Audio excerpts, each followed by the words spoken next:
Buen día, mi nombre es Alejandra Rivera y junto con mis compañeras Lady Casallas, Mayerly Díaz y Paulo Moreno abordaremos una propuesta de formulación para una suspensión oral de sucralfato al 25% en 100 gramos de producto.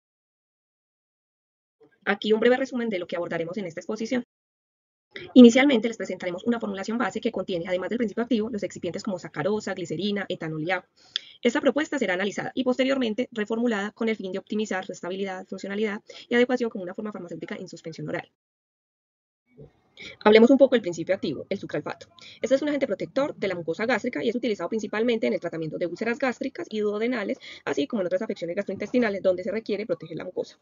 Esta es una sal compleja de hidróxido de aluminio y sacarosa sulfatada que lo que hace es, en un medio ácido, forma una pasta viscosa capaz de adherirse a las proteínas en el sitio de la lesión gástrica, creando allí una barrera protectora frente al ácido gástrico, la pepsina y las sales biliares. También hablemos un poco de los grupos funcionales que están presentes en esta molécula. Tenemos los grupos hidroxilos, abundantes en la sacarosa y en los complejos de hidróxido de aluminio. Estos permiten la formación de enlaces de hidrógeno y favorecen también una interacción con el entorno ácido del estómago. También tenemos los grupos sulfato, que estos están introducidos sobre la sacarosa y le confieren una alta polaridad y una carga negativa, lo que permite que el sucralfato se adhiera a las proteínas lesionadas de la mucosa gástrica. También tenemos los grupos éter. Forman parte de la estructura interna de la sacarosa y mantienen unidos sus dos monosacáridos y aportan rigidez a la molécula. Finalmente, tenemos los centros de aluminio. Estos forman una red tridimensional y muy estable que explica por qué el sucralfato es prácticamente insoluble en agua, pero es capaz de formar una pasta viscosa en un medio ácido.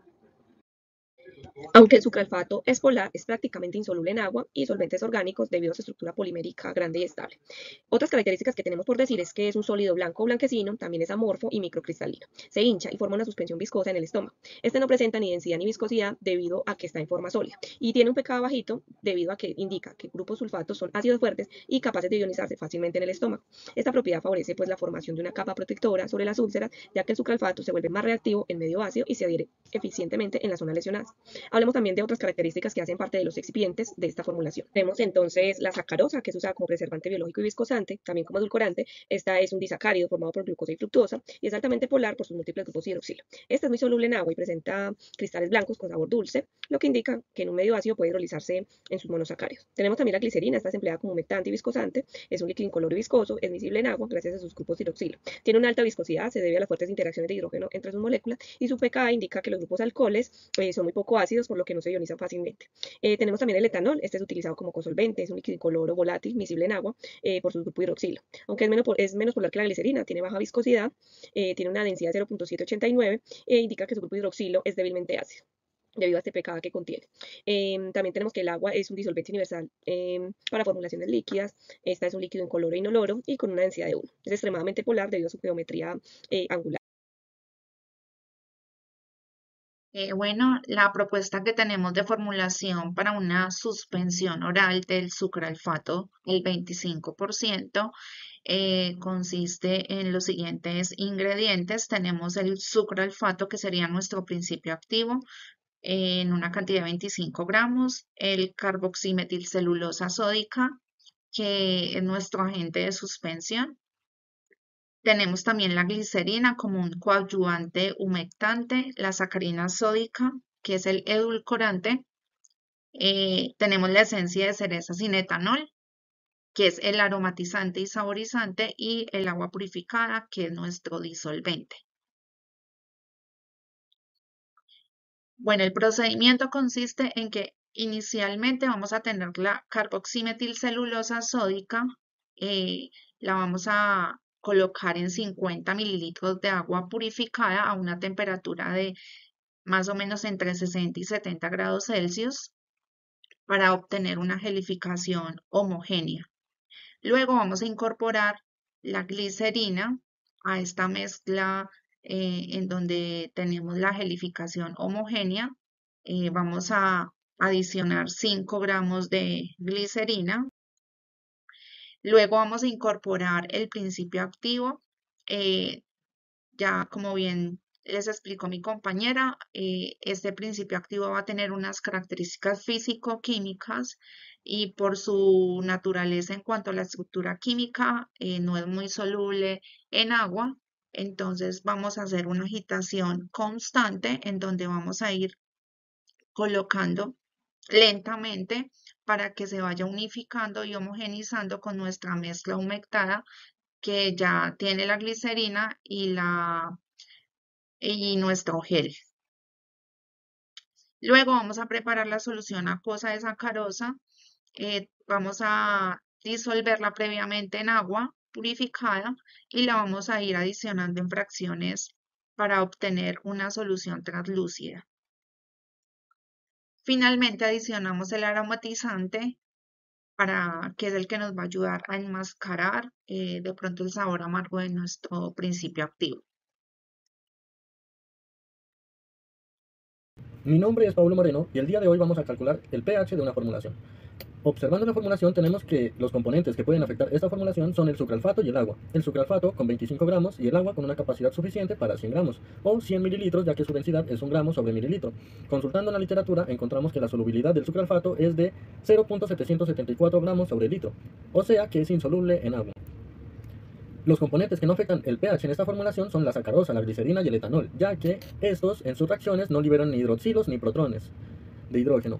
Y para hacer el cálculo de la concentración de los iones de aluminio, usamos la solubilidad de este sucralfato, la multiplicamos por los 100 mililitros para observar cuál es la cantidad de los iones de la cantidad del sucralfato que se puede disolver en estos 100 mililitros. Y ya observando esto, pues vemos que es una cantidad demasiado baja comparada a la cantidad que no se disolvió y se mantuvo sólida sin contribuir al pH.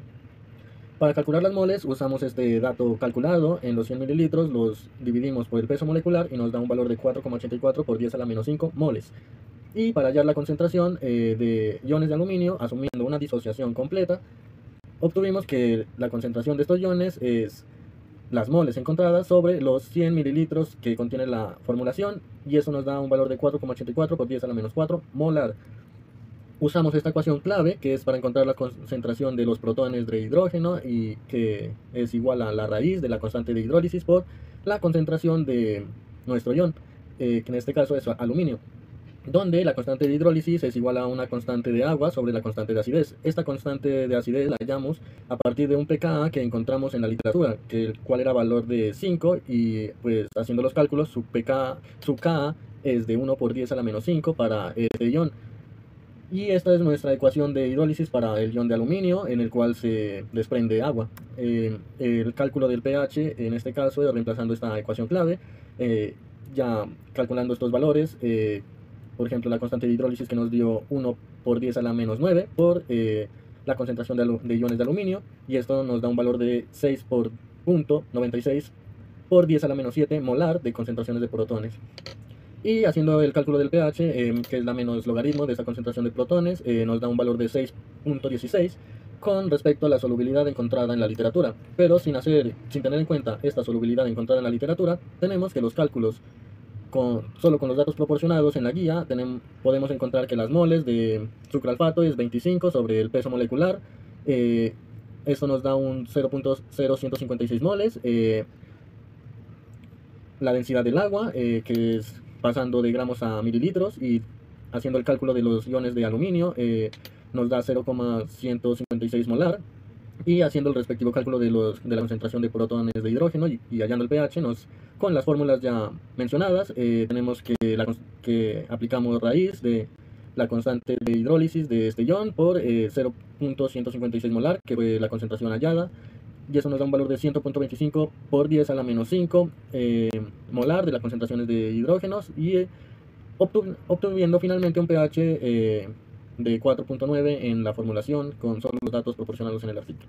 Para el efecto de la sacarosa en el pH tenemos que una disminución de la constante dieléctrica va a reducir la capacidad del agua para estabilizar iones de hidrógeno y hidroxilo, y esto va a conducir a reducir la actividad iónica, pero no va a cambiar el pH considerablemente, y en el aumento de la viscosidad pues va a dificultar también la movilidad de estos iones de hidrógeno y hidroxilo, pero no va a haber un impacto en el pH directo. Y pues como conclusión, pues la sacarosa va a alterar las propiedades físicas que contiene, pues por ejemplo la constante dieléctrica y la viscosidad, pero no cambia el pH significativamente, ya que pues no va a participar en los equilibrios ácido-base. Hola, mi nombre es Mayerly Díaz y voy a presentar dos propuestas de formulaciones.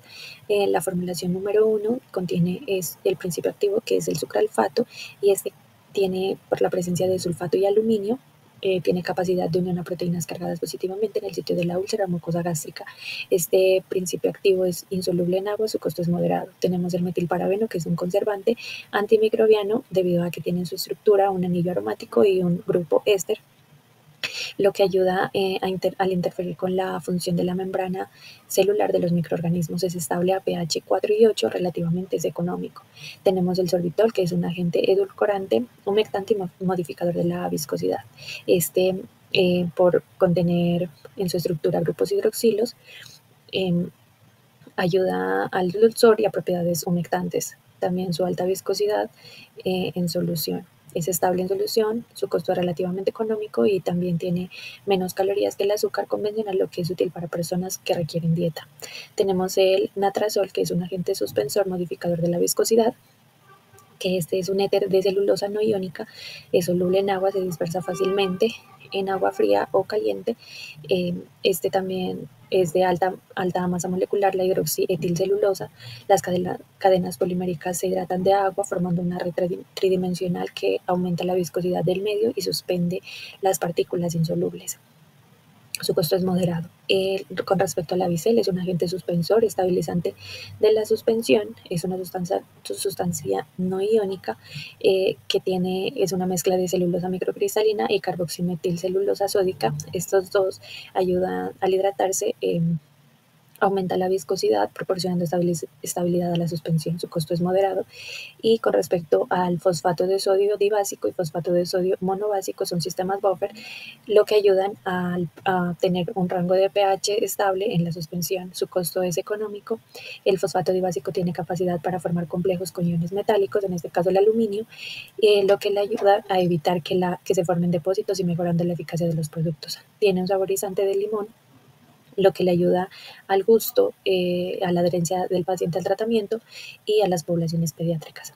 También tiene el agua purificada, que es un solvente vehículo donde se incorporan los demás ingredientes. Acá tenemos el procedimiento de la formulación 1, donde incorporamos agua al agitador.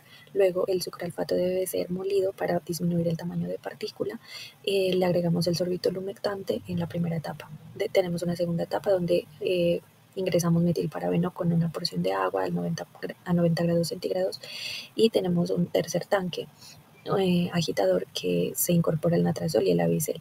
Esto se lleva al tanque ya debidamente enfriado, al segundo tanque a 40 grados centígrados, y se incorpora la primera etapa del sucralfato. Por último, se incorpora el sistema buffer y el saborizante para tener un producto final.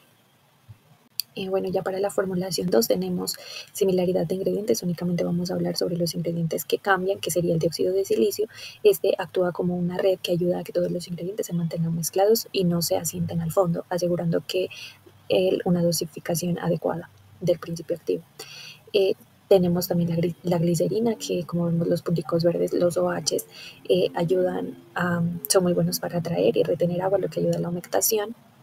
Y tenemos el CMC sódico, que es un espesante, su estructura de cadena larga nos ayuda a darle consistencia adecuada a la formulación, evitando que sea demasiado líquida, ayuda mucho a su viscosidad. Para el proceso de la segunda formulación tenemos los pasos similares de la formulación 1. Tenemos un tanque 1, pero se le agregó glicerina adicional para ayudar a la humectación del sucralfato. También tenemos adicional a esto en el segundo tanque dióxido de silicio coloidal, que este debe ser tamizado antes de la incorporación. CMC sódico, goma xantana y Avicel, que son los suspensores. Son agentes suspensores. Y de último tenemos el conservante, que es metilparabeno con propilparabeno. Esto se reúne en el tanque 2 y se le agrega el color y el saborizante. Tiene los mismos pasos que el anterior, pero los ingredientes son diferentes. Y por último ya se tiene el jarabe de suspensión de sucralfato.